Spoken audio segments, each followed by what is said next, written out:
At my niece's wedding, I was told to help in the kitchen. That's all you're good for. Then my aunt smirked and said, "Don't be dramatic. You're not really part of this family anyway." I said nothing, served dessert, and smiled through it all. They didn't know the venue was booked under my name, and I was about to cancel everything before the ceremony starts. I, 29M, never thought I'd be the one to ruin a wedding, but sometimes family pushes you past your breaking point. My niece was getting married at the Riverside Manor, one of the most exclusive venues in our city. The place was booked solid for 2 years in advance, but I had connections. When she asked me 8 months ago if I could help secure a venue, I pulled every string I had. My college roommate's family owned the manor, and after several phone calls and calling in old favors, I managed to get her the September date she desperately wanted. The booking was under my name because of the personal guarantee I had to provide. $50,000 up front, with my credit and reputation on the line. I didn't mind. Family is family, right? The morning of the wedding, I arrived early to help with setup.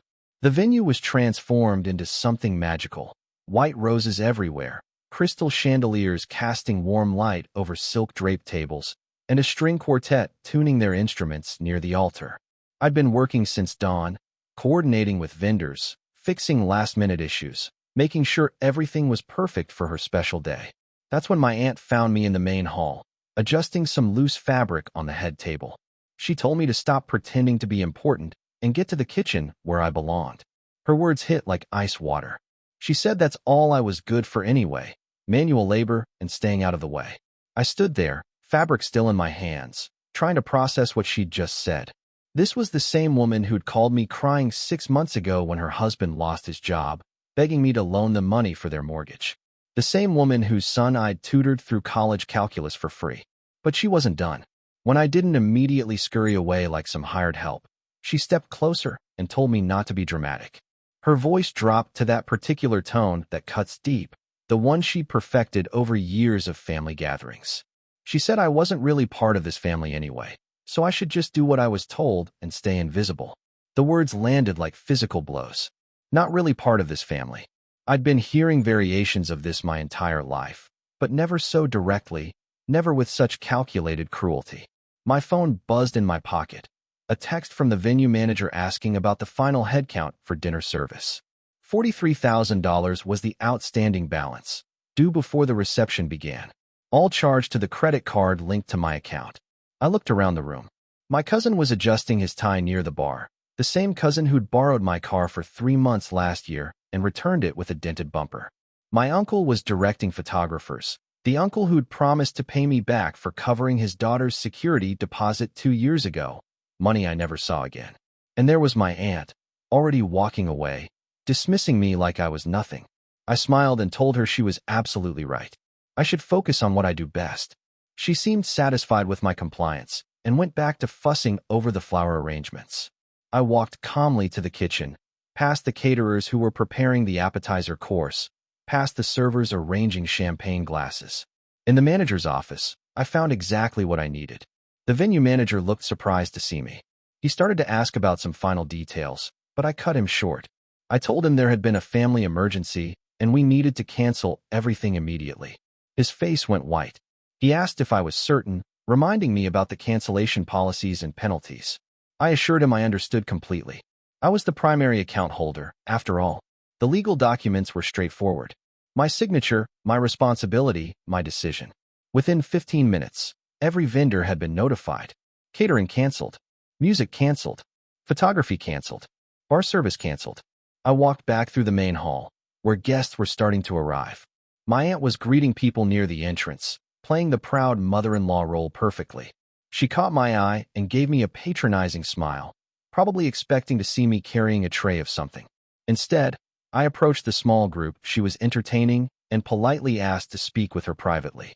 She followed me to a quiet corner, probably thinking I needed instructions for some menial task. I kept my voice calm and friendly as I explained that the venue booking had been canceled, effective immediately. All services terminated. Everyone needed to leave within the hour. The color drained from her face. She asked what I was talking about, her voice rising slightly. I explained that since I wasn't really part of the family anyway, I figured my contribution to the wedding wasn't needed either. The venue was booked under my name, paid for with my money, secured through my connections. But if I didn't belong here, then neither did my resources. She started to stammer something about not meaning what she'd said, but I wasn't interested in backtracking. I told her she'd been very clear about my place in this family, and I was simply accepting her assessment. The venue manager appeared beside us, clipboard in hand. He confirmed that all services were canceled and guests would need to vacate the premises. Security would assist with the transition. My aunt's expression shifted from confusion to panic to pure rage in seconds. She accused me of ruining my niece's wedding over hurt feelings. She said I was being petty and vindictive. I agreed completely. I told her she was absolutely right. I was being petty. But I was being petty with my own money, my own connections, and my own reputation. Since I wasn't really family, she couldn't expect family loyalty from me. Other family members started gathering around us as word spread. My niece appeared in her wedding dress, mascara already starting to smudge as someone explained what was happening. My uncle demanded to know what was wrong with me, how I could do this to a young couple on their wedding day. I remained calm as I explained the situation. I told them about my aunt's comments, about being told I wasn't really part of the family, about being relegated to kitchen duty like hired help. I mentioned that since my family status was apparently in question, I thought it best to remove myself and my contributions from the equation entirely. My cousin tried to intervene, saying his mother didn't mean anything by her comments. He begged me to reconsider, promising they'd make it right somehow. But I was done. I'd spent years absorbing these small slights, these casual cruelties disguised as family teasing. Always being the one who helped out, loaned money, provided favors, but never quite being treated as an equal member of the family. I pulled out my phone and showed them the confirmation emails. Everything was officially canceled. The deposits were forfeit, but that was my loss to take. I told them they had about 45 minutes to inform the remaining guests and figure out alternative arrangements. My aunt was crying now, alternating between apologies and accusations. She kept saying I was destroying my niece's happiness over a misunderstanding, that I was being unreasonable and cruel. I asked her if she remembered what she'd said to me less than an hour ago, word for word. When she couldn't repeat it, I did it for her. I asked if that sounded like something you'd say to a family member who'd just spent 8 months and $50,000 making your daughter's dream wedding possible. The silence was deafening. Security started politely asking guests to collect their belongings and move toward the exit. The photographers were packing up their equipment. Caterers were wheeling covered trays back to their trucks. My niece approached me, tears streaming down her face. She said she didn't know what her mother had said to me, but she was sorry. She begged me to please not let her mother's stupidity ruin her wedding day. For a moment, I almost wavered. This wasn't her fault. She'd never been anything but kind to me. But I thought about all the other family gatherings, all the other little comments and dismissals that had led to this moment. This wasn't really about one wedding. This was about 29 years of being treated as a second-class family member. I told her I was genuinely sorry she was caught in the middle of this. I suggested they could probably find another venue for the reception portion, maybe a restaurant or hotel that could accommodate a last-minute booking. The ceremony part could happen anywhere, a park, a backyard, even right here in the parking lot if they wanted. But the Riverside Manor, with all its elegant trappings and exclusive ambience, was no longer available. My uncle tried one more approach, pulling me aside to talk man-to-man. He acknowledged that his wife had spoken inappropriately, but he said I was punishing everyone for one person's mistake. He reminded me about family forgiveness and taking the high road. I listened politely, then asked him if he remembered borrowing money from me over the years. He nodded uncomfortably. I asked if he'd ever considered me family when he needed financial help. He insisted of course he had. So I asked why his wife felt comfortable telling me I wasn't really part of the family, and why he'd never corrected similar comments at previous gatherings. Why was I family when they needed something, but not family when it came to basic respect? He had no answer for that. The venue was clearing out now. Guests were milling around in the parking lot, making phone calls, trying to figure out what was happening. Some were getting in their cars and leaving. Others were standing in small groups, talking in hushed voices. I walked to my car, feeling lighter than I had in years. My phone was already buzzing with text messages and missed calls, but I ignored them all. As I drove away, I could see my aunt in the rearview mirror, still in her mother-of-the-bride dress, standing in the parking lot looking completely defeated. My niece was surrounded by bridesmaids, trying to salvage something from the disaster. I felt bad for her, genuinely. But I didn't regret my decision. Update 1. The aftermath was swift and brutal. My phone didn't stop ringing for 3 days. Text messages ranged from pleading to threatening. My mailbox filled with cards, some containing apologies, others containing very different sentiments. My niece did manage to have a ceremony that evening. A local park pavilion was available, and one of the groomsmen's fathers, who owned a restaurant, provided basic catering. From what I heard through mutual friends, it was actually quite nice in its own way. Small, intimate, focused on what really mattered. The financial fallout was exactly what I expected. $50,000 down the drain, but I'd prepared for that possibility the moment I signed the contracts. It was money I could afford to lose, though it certainly stung. What surprised me was how quickly the extended family chose sides. I'd expected universal condemnation, but that's not what happened. Several cousins reached out privately to say they'd witnessed similar treatment over the years and understood why I'd reached my breaking point. 2 of them shared their own stories about feeling like outsiders in our family dynamic. My aunt sent a formal apology letter, typed and mailed rather than handwritten. It was clearly crafted by someone else, probably my uncle, and hit all the right notes about regret and misunderstanding. But it felt hollow, like damage control rather than genuine remorse.